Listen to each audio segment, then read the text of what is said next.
सबसे पहले जिसकी आराधना करते हैं वो है हमारे भगवान गणेश।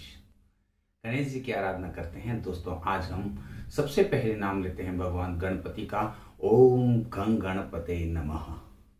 हमेशा आप अपने घर में वैदिक गणेश की ही पूजा करें। दोस्तों जो वेदों में गणेश का स्वरूप का वर्णन है, मैं इस वीडियो में आपको ये फोटो बता रहा हूँ। आप देखिए इसमें ये गणेश जो है और आप जो गणेश जी बाजार से खरीदते हैं उसमें क्या अंतर है, आप मुझे कमेंट बॉक्स में जरूर बताना। वैदिक गणेश के बारे में आपको कभी अलग से वीडियो बताऊंगा। हाँ, आप गणेश जी स्थापित करें तो कम आप ध्यान रखें गणेश स्वास्तिक आसन। आप यदि नहीं जानते हैं तो आप स्वास्तिक आसन का भी उपयोग करके भगवान गणेश को बिठा सकते हैं। घर के अंदर ही गणेश जी का मुख होना चाहिए। गणेश माना जाता है ऐसा शास्त्रों में कि गणेश जी के जो पीठ होती है उसमें दरिद्र का निवास होता है। इसलिए मैं अपने सभी जो मकान बनाने वाले हैं, मैं मेरे सभी जो व्यूअर है उनको निवेदन करूंगा, आप अपने मुख्य द्वार के अंदर भी एक गणेश प्रतिमा जरूर लगाएं। हाँ, वैदिक गणेश प्रतिमा आप विशेष ध्यान रखें। खंडित प्रतिमा का मैंने आपको बताया कि आपको विसर्जन कर देना चाहिए। और कभी भी 100 पीस के रूप में कुछ लोग गणेश प्रतिमाएं रख लेते हैं, 100 पीस के रूप में गणेश प्रतिमाएं आप नहीं लगाएं। एक बहुत बढ़िया बात बता रहा हूँ, आप करके देखना। इस गणेश चतुर्थी को अनंत चतुर्दशी तक आप ये करके देखना। भगवान गणेश को आप घी का भोग लगाएं। आप वो घी आप काम में ले सकते हैं, घर पे प्रसाद के रूप में काम में ले सकते हैं।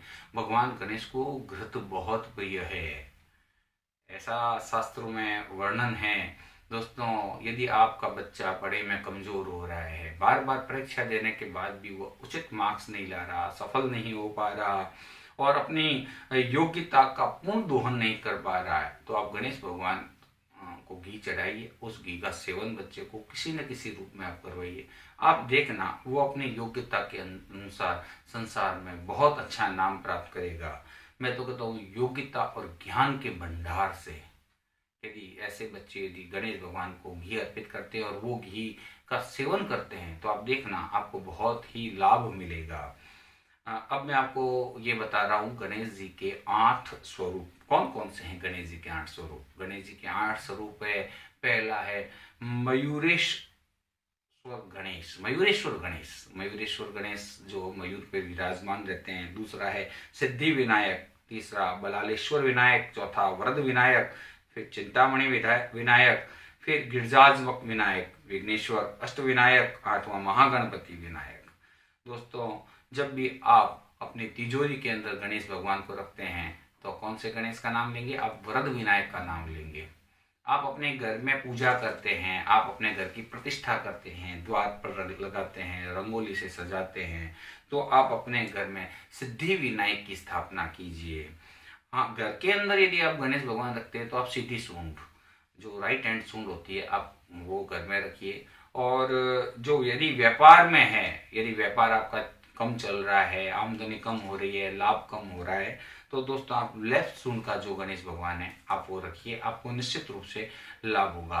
गणेश जी की 5 पत्नियों, वैसे तो गणेश जी की रिद्धि सिद्धि ये 2 पत्नियां मानी जाती है, लेकिन मैं आपको एक रोचक जानकारी देता हूँ। गणेश जी की 5 पत्नियां होती है, श्री, तुष्टि, पुष्टि, रिद्धि और सिद्धि।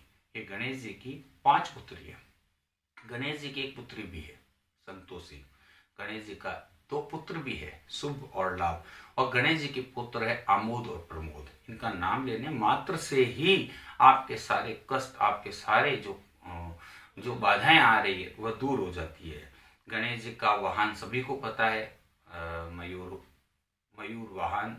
अब जो जिस समय त्रेता युग चल रहा था उस समय मयूर वाहन था, सतयुग में सिंह वाहन और द्वापर में मूषक वाहन, और जब कलयुग आएगा तो घोड़ा वाहन होगा। तो भगवान गणेश का आप अथर्वशीर्ष से पूजन कीजिए। भगवान गणेश आपकी सारी मनोकामना को पूर्ण करें। मेरे सारे दर्शकों की समस्त मनोकामनाएं, उनके वास्तु दोषों को ईश्वर भगवान गणपति दूर करें। दोस्तों एक मिथक और है कि कई जगह ये बात चलती है कि गणेश विसर्जन करना चाहिए या नहीं करना चाहिए। दोस्तों इस वीडियो में आपको ये बता रहा हूँ। देखिए दोस्तों, खंडित यदि प्रतिमा हो जाती है तो उसका विसर्जन अवश्य करना चाहिए, लेकिन शास्त्रों में ऐसा कहाँ विधान है, ये मुझे जानकारी अभी तक नहीं मिली कि हम तो जब पूजा करते हैं तो गणेश लक्ष्मी स्थिरो भव कहते हैं, लेकिन आजकल ये प्रचलन चल गया है कि गणेश भगवान की प्रतिमा को हम रखते हैं और फिर हम अनंत चतुर्दशी तक उसकी पूजा करते हैं, फिर उसका विसर्जन करते हैं। तो हो सकता है इसके पीछे खूब सारी मान्यता हो, आप अपने अपने स्तर पर कीजिए। मेरा इसमें ये आपसे कोई ऐसा विवाद नहीं है, लेकिन इस बात का आप ध्यान रखें कि जब भी गणेश प्रतिमा का विसर्जन करें या गणेश प्रतिमा की स्थापना करें तो विसर्जन के समय कम से कम उनका अपमान न हो। आप देखते हैं नदी नालों में ऐसा तस्वीरें देखता हूँ कि पानी गंदा हो जाता है, नदी नालों में सुअर और जो भी ऐसे होते हैं इसमें गणेश भगवान पड़े रहते हैं।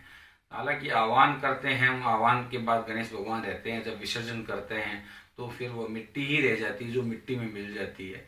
तो कुल मिलाकर मैं आप सभी लोगों को गणेश चतुर्थी, आने वाली गणेश चतुर्थी सभी को शुभकामनाएं देता हूं दोस्तों।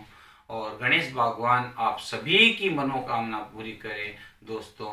आप मेरा ये वीडियो शेयर करें, लाइक करें, आपको अच्छा लगा हो तो आप अपने दोस्तों को भी मेरे वीडियो को आप शेयर करें, उनको सब्सक्राइब करने के लिए कहें। चैनल वास्तु विद राजेश व्यास, आप ये जो आइकॉन आप दिख रहे हैं ना, इस आइकॉन पे आप क्लिक कीजिए और जो बेल आइकॉन को आप दबाइए, सब्सक्राइब कीजिए दोस्तों। बहुत बहुत धन्यवाद, थैंक यू।